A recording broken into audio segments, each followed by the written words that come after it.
Good day mga kasog, ngayon susubukan natin gumawa ng kape para matesting natin yung Lasembali M27 natin.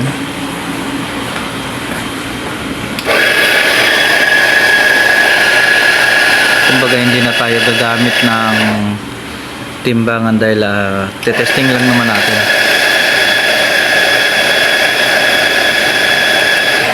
Ngayon itatamper ko muna.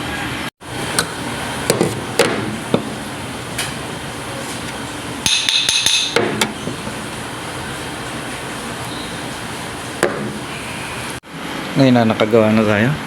Salpak na natin. Okay. Testing lang naman to. Ngayon magka-calibrate tayo.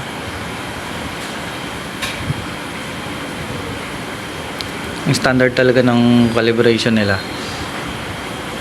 Pag nakuhaan mo ng gram yung grinder mo, maglalagay ka rin dito sa baba ng scale ng timbangan para makuha mo. Sipin na lang natin may timbangan tayo sa baba.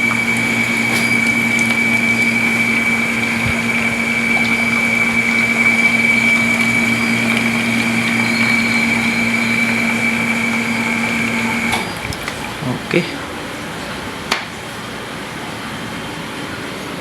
Yun o, mabulang-mabulo o. Makakabuo ka na ng latte na ito. May foam na siya. So ngayon okay naman siya.